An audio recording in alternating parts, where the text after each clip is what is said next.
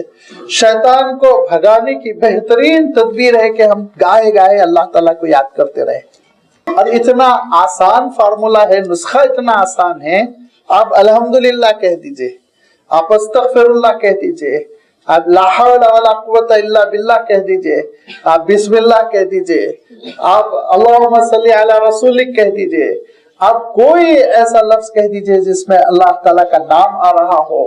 وہ درود شریف کے ضمن میں, استغفار کے ضمن میں, یہ سب ذکر میں شمار ہوتا ہے. حضور اکرم صلی اللہ علیہ وسلم تو ارشاد فرماتے تھے, لا الہ الا اللہ اگر تم نے کہہ دیا تو جنت میں ایک پودا لگا دیا, جنت میں ایک پودا لگ گیا. یہ ذکر کرتے رہنا یہ ایمان کی علامت ہے, ایمان کی علامت ہے. ذکر سے محروم ہو کر زندگی بسر کرنا نفاق کی علامت ہے. فَأَنْسَاهُمْ ذِكْرَ اللَّهِ,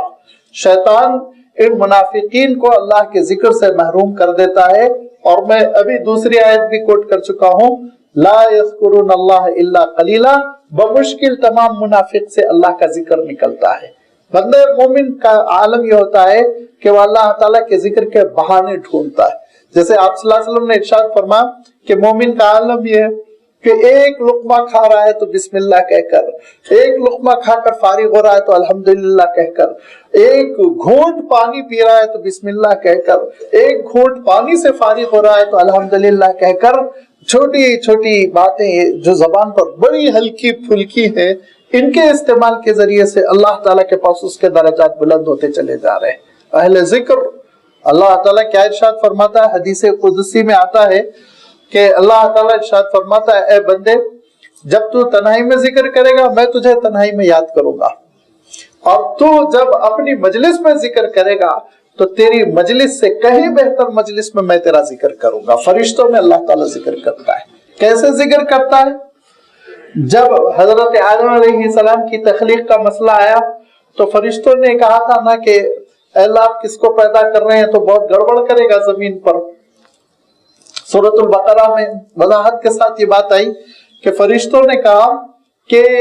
انی جاعل فی الارض خلیفہ, زمین پر ایک خلیفہ میں بھیجنے والا ہوں. تو فرشتوں نے کہا کہ یہ یسفک الدماء, خون بہائیں گے, جھگڑا کریں گے, برائیاں پھیلائیں گے, یہ انسان بہت گڑبڑ کریں گے دنیا میں. تو اللہ تعالیٰ ارشاد فرمایا تھا کہ اے فرشتوں میں وہ جانتا ہوں جو تم نہیں جانتے. لہذا آپ صلی اللہ علیہ وسلم ارشاد فرماتے ہیں کہ فرشتے جب اللہ تعالیٰ کے پاس جاتے ہیں تو اللہ تعالیٰ پوچھتا ہے کہ تم میرے بندوں کو کس عالم میں چھوڑ کر آئے. ڈیوٹی بدلتی ہے فرشتوں کی. صبح فجر سے شروع ہوتی ہے, عصر کے وقت ختم ہوتی ہے, پھر عصر مغرب سے دوسرے فرشتوں کی ڈیوٹی شروع ہوتی ہے. جب اللہ کے دربار میں جاتے ہیں تو اللہ تعالیٰ پوچھتا ہے کہ میرے بندوں کو کس عالم میں چھوڑ کر آئے. حالانکہ آپ صلی اللہ علیہ وسلم ارشاد فرماتے اللہ تعالیٰ بخوبی واقف ہے, لیکن فرشتوں کو جتلانا, ان کو بتلانا ہے. تو فرشتے کہتے ہیں اللہ آپ کو یاد کر رہے تھے, آپ کا ذکر کر رہے تھے. تو اللہ تعالیٰ ارشاد فرماتے ہیں انہوں نے مجھے دیکھا. کہا نہیں اللہ آپ کو تو دیکھا نہیں, ایمان بالغیب. تو اللہ تعالیٰ پوچھتا ہے کہ اگر وہ مجھے دیکھ لیتے تو کیا کرتے؟ تو فرشتے کہتے ہیں اشد ذکر, اللہ بہت ذکر کرتے, پھر دیوانگی کے ساتھ آپ کا ذکر کرتے ہیں. کہاں اور کیا کر رہے تھے؟ اللہ وہ جنت مانگ رہے تھے, عذاب سے پناہ مانگ رہے تھے, جہنم سے پناہ مانگ رہے تھے. تو کیا انہوں نے جنت دیکھی ہے؟ کیا انہوں نے آگ دیکھی ہے؟ کہا اللہ انہوں نے نہیں دیکھی. کہا اگر دیکھ لے تو کیا کرتے؟ کہا اور کثرت سے پناہ مانگتے جہنم سے, اور الہا وزاری کے ساتھ جنت کی نعمت مانگتے. تو اللہ تعالیٰ ارشاد فرماتا ہے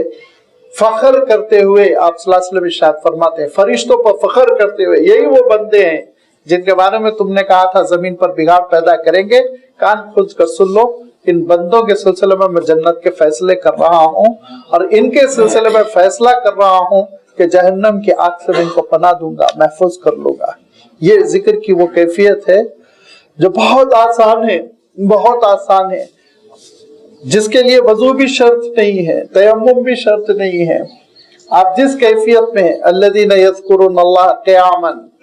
قعودا وعلی جنوبہم، بیٹھے ہوئے ہیں کر سکتے ہیں، گاڑی چلاتے ہوئے کر سکتے ہیں،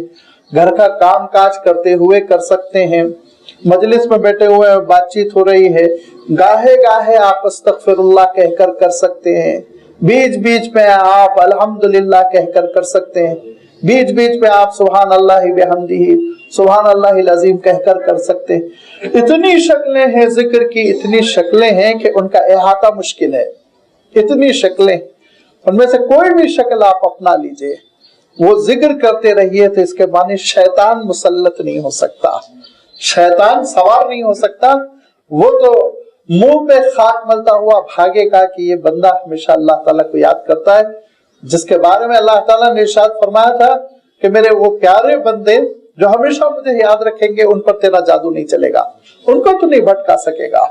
تو بھٹکائے گا ان کو جو میرے ذکر سے محروم رہیں گے، غافل، اللہ تعالیٰ کی رحمتوں سے، اس کی نعمتوں سے، اس کے ذکر سے غافل ہو کر جو زندگی بسر کرے گا، اسی پہ شیطان کا جادو چلتا ہے۔ لہذا منافقین کا عالم یہی ہے، فرمایا کہ وہ اللہ کے ذکر سے محروم ہو کر زندگی بسر کرتے ہیں، اور اس کا نتیجہ یہ نکلتا ہے کہ شیطان ان پر مسلط ہے۔ بندہ مومن کا عالم یہ ہے کہ ایمان کی علامت ہے اللہ کو ہمیشہ وہ یاد کرتا ہے، پھر شیطان کا بس نہیں چلتا، بھٹکا نہیں پاتا۔ جو ذکر سے محروم ہے، فرمایا اولئک حزب الشیطان، وہ شیطان کی پارٹی سے ہے، حزب الشیطان، شیطان کی جماعت سے ہے۔ اور کان کھول کر سن لو، الا ان حزب الشیطان هم الخاسرون، شیطان کی پارٹی حقیقی گھاٹے والی ہے، نقصان ہو کر رہے گا، دنیا میں پتہ نہ چلے، آخرت میں پتہ چلے گا کہ شیطان کے جو ساتھی ہوں گے نا ان کا بہت بڑا نقصان ہونے والا ہے۔ خسروا انفسهم واهليهم يوم القیامہ، قیامت کے دن جس دولت کے لیے اللہ تعالیٰ سے غافل ہوئے تھے، قیامت کے دن جس کنبے کے لیے، خاندان کے لیے اللہ تعالیٰ سے غافل ہوئے تھے، قیامت کے دن وہ دولت بھی کام نہیں آئے گی، ارشاد فرمایا وہ اہل و عیال بھی کام نہیں آئیں گے، اور انسان خود مصیبت میں پھنسے گا، جہنم کی راہ اس کو دکھا دی جائے گی، اس کو تباہ و برباد ہونا پڑے گا۔ لہذا ارشاد فرمایا ایمان کا تقاضا یہ ہے، اللہ کو یاد رکھو، اس کو یاد کرتے رہو، اس کے احکام پر عمل کرتے رہو، شیطان کی پارٹی اور شیطان کے گروپ میں سے بننے کی کوشش نہ کرو۔ شیطان کا عالم یہ ہے، اتنا بے وفا ہے، اتنا بے وفا ہے، پوری زندگی انسان کو بھٹکاتا ہے، اور قیامت کے دن وہ کیا کہے گا، انی اخشی اللہ، میں اللہ سے بہت ڈرتا ہوں کہے گا۔ اللہ تعالیٰ ارشاد فرماتا ہے میدان حشر میں ابلیس کہے گا کہ میں اللہ سے بہت ڈرتا ہوں، میں نے تم کو کچھ نہیں کیا، بس میں نے بتایا یہ بھی ایک راستہ ہے، چل تو تم پڑے تھے اپنی مرضی سے، لہذا آج نتیجہ بھگتو۔ وہ یہ کہے گا کہ میں بری ہوں، تمہاری سزا میں شیئر کرنے کے لیے میں تیار نہیں ہوں، میں نے تو ایڈورٹائز کیا تھا، ایک فیصلہ تو تمہارے ہاتھ میں تھا، تم کو اچھا لگا تھا گناہ کے راستے پر چلنا، تم کو مزہ آ رہا تھا، تم انجوائے کر رہے تھے، میرا نام کیوں بدنام کرتے ہو؟ اور یہ کہے گا کہ لوگو انفسکم، اپنے آپ پہ لعنت کرو، کہے گا ابلیس۔ اللہ تعالیٰ ارشاد فرماتا ہے، پیشنگوئی کر دی اللہ تعالیٰ نے اپنے کلام پاک میں، لوگو انفسکم، اپنے آپ پہ ملامت کرو، تمہارا اپنا چوائس تھا، تمہارا اپنا اختیار تھا، مجھ پر لعنت و ملامت کرنے کی ضرورت نہیں ہے۔ کہ معلوم یہ ہوا موصوف گناہ کر کر کے لطف اٹھا رہے ہیں، اور سود کھا رہے ہیں، رشوت کھا رہے ہیں، حرام کھا رہے ہیں، حرام پی رہے ہیں، مزے خود لے رہے ہیں، اور بیچارے ابلیس پر بیچارہ تو نہیں ہے لیکن ابلیس پہ لعنت و ملامت کر رہے ہیں۔ راستہ تمہارا ہے، تم انتخاب کر رہے ہو، اور تمہارے اپنے اس انتخاب پر تم کو قیامت کے دن سزا ملے گی، اور سزا یہ ہوگی کہ جن جن کو خوش کرنے کے لیے تم نے گناہ کی تھی وہ سب تمہارا ساتھ نہیں دیں گے، یہاں تک کہ ابلیس جس کے چیلے بن کر تم نے زندگی بسر کی تھی وہ بھی بے وفائی کرے گا، تمہارا ساتھ نہیں دے گا۔ لہذا الا ان حزب الشیطان هم الخاسرون، شیطان کی پارٹی، شیطان کا گروہ بڑے گھاٹے میں رہے گا۔ اور ان الذین یحادون اللہ، جو اللہ تعالیٰ کے خلاف برسر پیکار ہے، اللہ تعالیٰ حفاظت فرمائے، ان الذین یحادون اللہ ورسولہ، جو اللہ اور اس کے رسول کے خلاف چل رہے ہیں، جو اللہ اور اس کے رسول کے خلاف برسر پیکار ہیں، اولئک فی الاذلین، وہی ذلیل اور رسوا ہو کر رہیں گے۔ دنیا میں بھی اللہ تعالیٰ ذلت مقدر کرے گا، آخرت میں بھی اللہ تعالیٰ ذلت مقدر کرے گا۔ اور جو اللہ اور اس کے رسول کے احکام پر عمل کر رہے ہیں تو پھر ارشاد فرمایا ان کے لیے کیا کیا اللہ تعالیٰ نے فیصلے فرمائے ہیں کامیابیوں کے اور عزتوں کے، اس کا تذکرہ آگے کیا۔ ارشاد فرمایا خاص طور پر چونکہ منافقین سامنے ہیں تو یہ منافقین یہ سمجھ رہے تھے کہ یہودیوں کی دوستی کی وجہ سے، یہ سمجھ رہے تھے کہ کفار و مشرکین کی دوستیوں کی وجہ سے ان کو تھوڑا غلبہ ملے گا، کنٹرول ملے گا، زمین ملے گا، قلعہ ملے گا، حویلی ملے گی اور حکومت میں کچھ حصہ ملے گا۔ کتب اللہ لاغلبن انا ورسلی، اللہ کا فیصلہ ہے میں غالب آ کر رہوں گا، میرے رسول غالب آ کر رہیں گے، ان کی تعلیمات غالب آ کر رہے گی۔ فرمایا انتم الاعلون ان کنتم مؤمنین، اگر تمہارے اندر ایمان ہے سچا تو تم غالب آ کر رہو گے، تمہاری اپنی صفوں میں انتشار ہے، تم خود دین کے تقاضوں پر عمل نہیں کرتے ہو تو لازمی بات ہے پھر شیطان تو تمہارے اندر پھوٹ بھی ڈالے گا، ناکامی بھی ڈالے گا۔ فرمایا کتب اللہ لاغلبن انا ورسلی، اللہ تعالیٰ نے فیصلہ کر لیا ہے کہ میں غالب آ کر رہوں گا اور میرے رسول غالب آ کر رہیں گے۔ جہاں جہاں اللہ کے رسول آئے وہ غالب آ کر رہے، چاہے وہ حضرت ابراہیم علیہ السلام ہو، حضرت نوح علیہ السلام ہو، حضرت موسیٰ ہو، حضرت عیسیٰ ہو۔ بظاہر محسوس ہوتا ہے کہ حضرت عیسیٰ علیہ السلام مظلوم آسمان پر اٹھا لیے گئے، لیکن اللہ تعالیٰ ارشاد فرماتا ہے قیامت سے پہلے حضرت عیسیٰ علیہ السلام آئیں گے اور سارے مخالفین اعتراف کریں گے کہ ہاں یہ اللہ کے رسول ہے۔ من اہل الکتاب الا لیؤمنن بہ قبل موتہ، کہ آپ کی وفات سے پہلے سارے اہل کتاب اعتراف کریں گے کہ ہاں یہ اللہ کے رسول ہے، اور حضرت عیسیٰ علیہ السلام بھی غالب آ کر رہیں گے اور اللہ کے رسول صلی اللہ علیہ وسلم بھی غالب آ کر رہے۔ ہجرت پر مجبور کیا، جنگیں مسلط کر دی، لیکن حضور اکرم صلی اللہ علیہ وسلم کی تعلیمات کو غالب آنے سے روک نہیں سکے۔ حضور اکرم صلی اللہ علیہ وسلم کی حیات طیبہ میں مکہ مکرمہ فتح ہو گیا، جزیرۃ العرب کنٹرول میں آ گیا، اور پھر اس کے بعد سے حضور اکرم صلی اللہ علیہ وسلم کے جانشین نائبین خلفائے راشدین نے پوری دنیا میں اسلام کا پرچم بلند کیا۔ تو فیصلہ ہے اللہ کا، کتب اللہ، اللہ کا فیصلہ ہے لاغلبن انا، میں ضرور غالب آ کر رہوں گا، ورسلی، میرے رسول بھی غالب آ کر رہیں گے۔ ان اللہ قوی عزیز، بے شک اللہ تعالیٰ بہت ہی طاقتور، عزت والا، غلبے والا ہے۔ ہاں انبیاء علیہ الصلاۃ والتسلیم میں ایسا ہوا کہ وہ دنیا میں غالب نہیں آ سکے، کیونکہ نبیوں کا معاملہ، رسولوں کا معاملہ، یہ دونوں کا معاملہ الگ رہا۔ اس میں بڑی لمبی وضاحت ہے، نبی کون ہوتے ہیں، رسول کون ہوتے ہیں۔ رسول وہ ہوتے ہیں جو اللہ کی شریعت لے کر حجت بن کر دنیا میں آتے ہیں، اور نبی وہ ہوتے ہیں جو وحی جن پر آتی ہے اور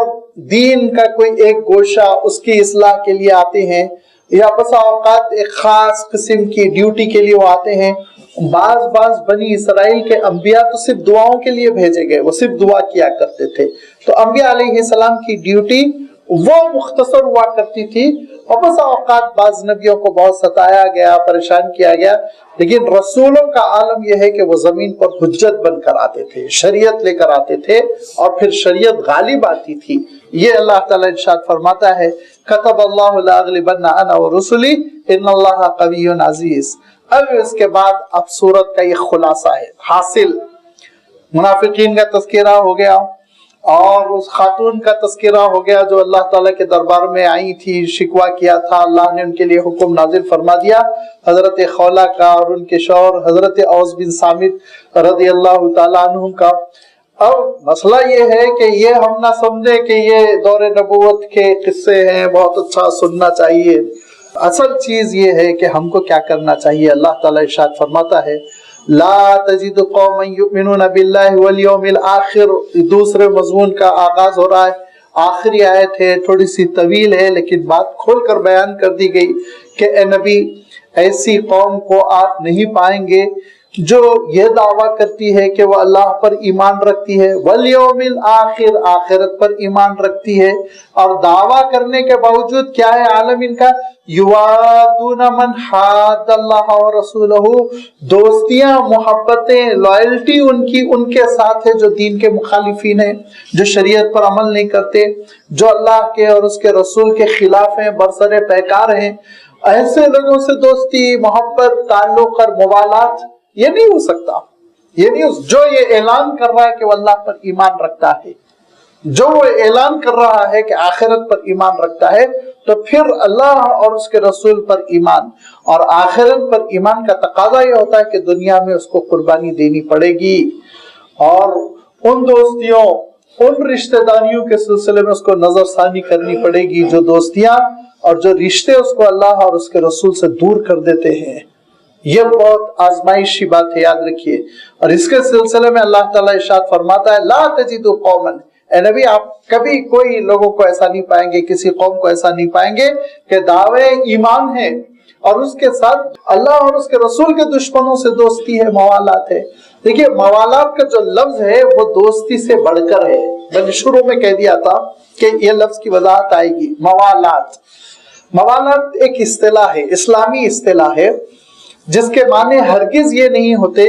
کہ کسی غیر مسلم کے ساتھ اچھے تعلقات نہ رکھے جائیں، نہیں، غیر مسلم کے ساتھ اچھے تعلقات رکھنا، اگر وہ پڑوسی ہے تو پڑوسی کے حقوق ادا کرنا، اگر وہ کولیگ ہے تو کولیگ کے ساتھ اچھے اخلاق کے ساتھ پیش آنا،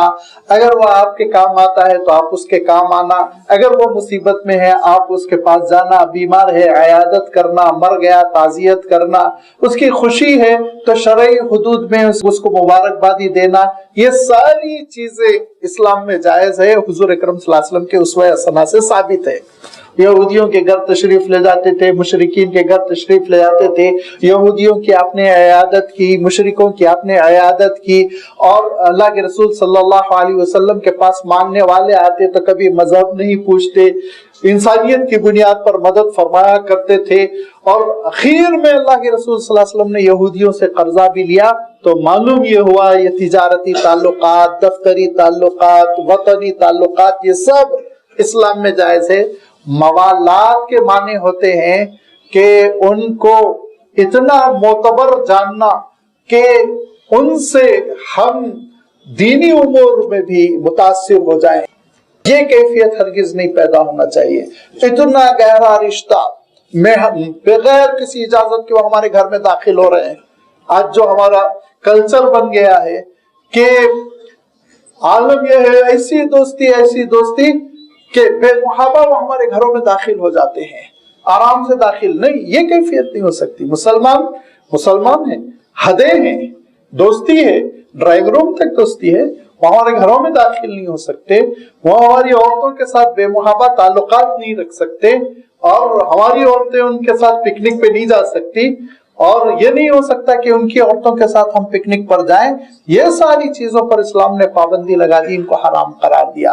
ایسی لائلٹی، ایسی دوستی، بس یاد رکھیے اسلام نے حدیں قائم کی، رشتہ داروں کی حد ہے، اس کے بعد پڑوسیوں کی حد ہے، دوستوں کی حد ہے، دوست کو رشتہ دار نہ بنایا جائے، بھائی کا مقام نہ دے دیا جائے، اور بھائی کو لے جا کر معلوم یہ ہوا دشمن کے مقام پر بٹھا دیا گیا۔ یہ ساری چیزیں اسلام پسند نہیں کرتا۔ بھائی ہے، دوست ہے، پڑوسی ہے، شناسائی ہے۔ لہذا اللہ تعالیٰ ارشاد فرماتا ہے کہ ایسی کوئی قوم نہیں ہو سکتی کہ دعوت و ایمان کا ہے دوستی کافروں سے، جو اللہ کا دشمن ہے، جو اللہ کا مذاق اڑاتا ہے، اس کے دین کا مذاق اڑاتا ہے، جو غیر اللہ کو پوجتا ہے اور جو اللہ تعالیٰ کی دین کو اہمیت نہیں دیتا، اور وہ ہمارے دل میں بیٹھا ہوا ہے۔ اس کی حکومت میرے دل میں یہ کیسے ہو سکتی؟ میرے دل میں تو اللہ کی حکومت ہے، میرے دل میں تو اللہ کے رسول صلی اللہ علیہ وسلم کی شخصیت ہے۔ جس دل میں رسول پاک ہے اس دل میں مشرک نجس کیسے آ سکتا ہے؟ سوچ لیجیے آپ۔ دونوں میں سے کوئی ایک، دو متضاد چیزیں نہیں اختیار کی جا سکتی، لہذا کھل کے ارشاد فرمایا لا تجد قوم یؤمنون باللہ والیوم الاخر یوادون من حاد اللہ، جو اللہ سے برسر پیکار ہے اور جو رسول سے برسر پیکار ہے، اللہ کا رسول کا دشمن بنا ہوا ہے، اس کو وہی مقام دیا جا رہا ہے نعوذ باللہ جو اللہ کا اور اس کے رسول کا مقام ہے، دل میں بٹھائے ہوئے ہیں، اگرچہ کہ پڑوسی، دوستی اور محلے کا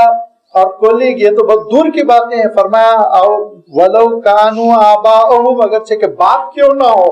مشرک ہے تو مشرک ہے، اللہ کا مقام دل میں، رسول کا مقام دل میں نہیں لے گا. ابناءہم، بیٹا ہے تو اگر بیٹا ہے کافر ہے، حضرت نوح علیہ السلام کا بیٹا جب ہلاک ہونے لگا تو حضرت نوح علیہ السلام نے کیا کہا؟ یہ نہیں کہا اللہ میرے بیٹے کو آپ دنیا میں بچا لیجئے، کہا مر جائے دنیا میں، لیکن اللہ آخرت میں نرمی کر دیجئے. تو اللہ تعالیٰ ارشاد فرماتا ہے انہ لیس من اہلک انہ عمل غیر صالح، اے نوح یہ آپ کا بیٹا کہلانے کا لائق نہیں ہے، مشرک تھا، مر گیا، ختم، بھول جائیے اس کو، آپ جائے گا جہنم میں. تو فرمایا حضرت ابراہیم علیہ السلام اپنے والد کو نہیں بچا سکیں گے، حضرت نوح علیہ السلام اپنے بیٹے کو نہیں بچا سکیں گے. او اخوانہم، یا تمہارا اپنا بھائی کیوں نہ ہو، او عشیرتہم، یا پھر تمہارے کنبے اور خاندان کا کیوں نہ ہو. اور اس پر صحابہ نے عمل کر کر بتلایا. روایتوں میں آتا ہے کہ حضرت ابو عبیدہ رضی اللہ تعالیٰ عنہ، اس سے پہلے بھی میں آپ کا تذکرہ کر چکا ہوں، عشرہ مبشرہ میں ہے، اور غزوہ احد میں آپ کے والد بیچ بیچ میں آ رہے تھے، اور والد جو ہے حضرت ابو عبیدہ کو آگے نہیں بڑھنے دے رہے تھے، بچنے کی کوشش کرتے رہے، پیترے بدلتے رہے، لیکن جب دیکھا کہ کسی حال میں یہ نہیں ہٹ رہے ہیں تو پھر روایتوں میں آتا ہے کہ کام تمام کر دیا، راستے سے ہٹا دیا. حضرت ابو بکر صدیق رضی اللہ تعالیٰ عنہ ایک جنگ میں خود آپ کے فرزند جو بعد میں اسلام قبول کیے عبد الرحمن، آمنا سامنا ہو گیا، کہا بخشوں گا نہیں، قتل کر دوں گا. حضرت علی رضی اللہ تعالیٰ عنہ نے مقابلہ کیا عتبہ شیبہ سے جو قریشی تھے، آپ کے خاندان کے تھے. حضرت مصعب ابن عمیر نے اپنے بھائی سے مقابلہ کیا جنگ بدر میں جو آپ کے حقیقی بھائی تھے، کہا میں نہیں، اللہ کے رسول سے میں اب اس لشکر میں ہوں، اللہ کے رسول کے لشکر میں ہوں، میں اب کسی کی کوئی رعایت نہیں کروں گا، ہٹ جاؤ راستے سے، یا تو اسلام قبول کرو یا آ جاؤ اللہ کے رسول صلی اللہ علیہ وسلم کی خدمت میں، یا پھر ہم سے لڑنے کے لیے تیار ہو جاؤ. یہ کیفیت ہوئی تھی صحابہ کی، اور اتنی انہوں نے اپنے جذبات کی قربانی دی، اور پھر اسی وجہ سے اسلام کا غلبہ ہوا. اور ہمارا عالم یہ ہوتا ہے کہ قربانی دینے کے لیے تیار نہیں ہوتے ہم، کہ تھوڑا سا تعلقات کی قربانی دے دی جائے. اللہ تعالیٰ کا اتنا بڑا فضل ہے، اللہ تعالیٰ کا اتنا بڑا احسان ہے کہ ہمارے کنبے میں، ہمارے خاندان میں، ہمارے والدین میں، ہمارے بچوں میں نہیں ہے کفر کی صف میں کوئی. اگر وہ کیفیت ہو جاتی جو صحابہ کے زمانے میں تھی تو ہم سے کتوں کا ایمان سلب ہو گیا ہوتا، اور جا کے ہم ان کے ساتھ بیٹھ گئے ہوتے، حضور اکرم صلی اللہ علیہ وسلم سے بے وفائی کر گئے ہوتے. ہمارا تو عالم یہ دور دراز کے کچھ تعلقات ہے اور کچھ جان پہچان ہے، لیکن چاہتے ہیں ہم ان کو وہی مقام دے جو نعوذ باللہ اللہ اور اس کے رسول اور اہل ایمان کا مقام ہے. اللہ تعالیٰ ارشاد فرماتا ہے کہ وہی قوم بامراد ہوگی، وہی لوگ کامیاب ہوں گے. اولئک کتب فی قلوبہم الایمان وایدہم بروح منہ، کہ جن کے اندر اللہ تعالیٰ اور اس کے رسول اور اس کے دین کی اہمیت اولین ہے، اور اس بنیاد پر پھر وہ غیروں کو اس مقام پر رکھتے ہیں جو غیروں کے مقام پر رکھنا چاہیے. لا تجد قوما یؤمنون باللہ والیوم الاخر، نہیں پائیں گے نبی آپ کسی بھی قوم کو جو اللہ پر اور رسول پر ایمان رکھتی ہو. اور دوستی سے مراد یہاں پہ لفظ دوستی میں اردو کا استعمال کر رہا ہوں، لیکن دوستی سے مراد وہ دوستی ہے جس کو موالات کہتے ہیں شریعت اسلامی میں، کہ جن کا قلبی تعلق، لائلٹی، وفاداریاں ان سے ہوتی ہیں جو اللہ کے نافرمان ہیں، رسول کے نافرمان ہیں. اور اگرچہ کہ وہ والد ہی کیوں نہ ہو، بیٹے ہی کیوں نہ ہو، بھائی ہی کیوں نہ ہو، رشتہ دار ہی کیوں نہ ہو، ان سے پھر تعلق توڑو، اللہ سے تعلق جوڑو. جب یہ کیفیت ہوگی تو اولئک کتب فی قلوبہم الایمان، یہ وہ لوگ ہیں جن کے دل میں اللہ تعالیٰ ایمان کو بھر دیتا ہے. وَأَيَّدَهُمْ بِرُوحٍ مِّنْهُ، اور اللہ تعالیٰ اپنی جانب سے ان کی تائید فرماتا ہے. ایک خاص کیفیت اللہ تعالیٰ عطا کرتا ہے، جس کیفیت کو اللہ تعالیٰ نے لفظ روح سے تعبیر فرمایا. روح ایک اسپرٹ، ایک جذبہ، ایک حوصلہ، ایک ہمت جو بندے کو بہت دور تک لے جاتی ہے، بہت دور تک. اور وہ آخری منزل کیا ہوتی ہے؟ وہ یدخلہم جنات تجری من تحتہا الانہار، کہ پھر اللہ تعالیٰ ان کو ان باغات میں، ان جنتوں میں داخل کرتا ہے جن کے نیچے نہریں بہ رہی ہوں گی، جہاں ہمیشہ وہ رہیں گے، خالدین فیہا اور رضی اللہ عنہم، بے شک اللہ تعالیٰ ایسے بندوں سے راضی ہوتا ہے، اور وہ رضوا عنہ، یہ بندے بھی اللہ سے راضی رہتے ہیں، اولئک حزب اللہ، یہ اللہ کی پارٹی ہے، یہ ہے اللہ کی پارٹی، اللہ کی جماعت یہ ہے۔ الا ان حزب اللہ هم المفلحون، کان کھول کر سن لو، اللہ ہی کا گروہ، اللہ ہی کی پارٹی بامراد ہوگی، کامیاب ہوگی، جنت کی نعمتوں سے مالا مال ہوگی۔ وآخر دعوانا یعنی الحمدللہ رب العالمین۔